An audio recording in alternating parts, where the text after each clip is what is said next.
Yıl 1281'de Osman Bey askerleriyle birlikte sefer dönüşü obaya gelir ve Orhan Bey'in doğduğu haberini alırlar. Osman Bey'in eşi Malhun Hatun'dan 1281 yılında Söğüt'te dünyaya gelen Orhan Gazi babası Osman Bey tarafından çok iyi askeri ve siyasi eğitim almıştır. İleride babası ile birlikte Beylerbeyi unvanı ile tüm seferlerde görev yapmıştır. 17 veya 18 yaşlarında Yarhisar Tekfuru'nun kızı olan Holofira ile evlenmiştir. Holofira daha sonrasında Nilüfer ismini almıştır. Osman Gazi merkezini Bilecik Yenişehir'e naklettiğinde Orhan'ı deneyimli Atabey Gündüz Alp ile Karacahisar'a gönderdi. Orhan, Lefke seferinde Germiyanlıların tehdidine karşı Eskişehir Karacahisar'da kaldı. Yanında babasının güvendiği adamları Saltuk Alp vardı. Germiyanlılar saldırmasın diye Karacahisar'ın muhafazasını oğlu Orhan Bey'e bırakmıştı.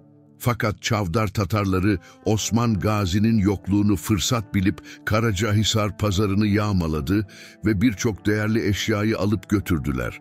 Orhan yağmacıların peşine düştü ve yetişti. Yağma edilen malları geri aldı. Daha sonra Osman Bey, Germiyan Çavdar saldırılarını karşılamak üzere kendisi Karacahisar'da kalmaya karar verdiğinde, Orhan'ı yanına kattığı Gazi Alpleri Akçakoca, Konuralp, Gazi Abdurrahman ve Köse Mihal ile birlikte Sakarya'ya gönderdi. Orhan'ın kumanda ettiği ilk seferin bu olduğu belirtilir. Orhan stratejik önemi olan Karaçepüş, Karatigin, Apsu kalelerini fethetti. Yenişehir'de babası yanına geldi. Bu harekatın hedefi İznik'e gelecek yardımı keserek burayı teslim olmaya zorlamaktı. Orhan bu seferlerde askeri tecrübe kazanmış oldu. Babasının zamanındaki son seferi Adranos Kalesi üzerinedir. Bu seferde yanında yine Köse Mihal ile Turgut Alp vardı. 1318 tarihinde Osman Bey'in yaşlılığına hastalıkları da eklenince Orhan Gazi Beyliğin başına geçti.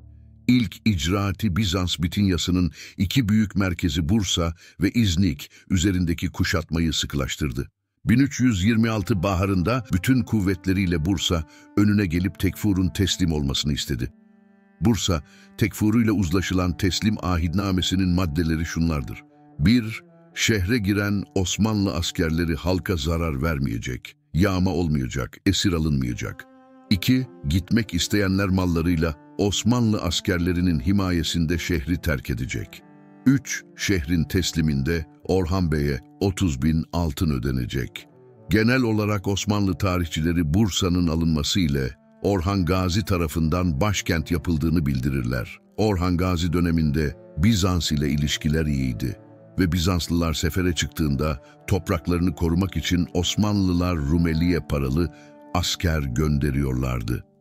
Bu daha sonraları Osmanlıların Rumeli'de yer tutmaları ve toprak edinmelerinin önünü açıp ileride Orta Avrupa'ya açılma sürecinin başlangıcı olarak kabul edilir. Hatta Orhan Gazi'nin 4. eşi Teodora Hatun ile evlenmesi siyasi bir karar olarak nitelendirilir. Teodora Bizans prensesidir, İmparator Ioannis'in 3 kızından biridir. Orhan Bey, Osmanlı Beyliğini yeni yasalar ve düzenlemeler sayesinde devlet yapmıştır.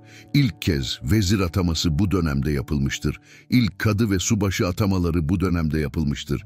Sancaklara kadılar gönderilmiştir. Divan örgütü kurulmuştur. Vakıf sistemi ve adli teşkilat kurulmuştur. Orhan Gazi, sarışın, uzun boylu ve mavi gözlü, halk tarafından çok sevilen, ulemaya saygılı, merhametli biri olarak anılırdı. Sık sık halkın arasına karıştığı ve dertlerini dinlediği söylenir. Babası Osman Bey'den 16.000 kilometrekare olarak aldığı beyliği 100.000 kilometrekareye çıkarmıştır. Orhan Gazi son yıllarında Osmanlı Devleti'nin idaresini oğlu Şehzade Murat'a bırakarak hayatını Bursa'da geçirmiştir. Osmanlıların en uzun yaşayan padişahı olarak 80 yaşında vefat etmiştir.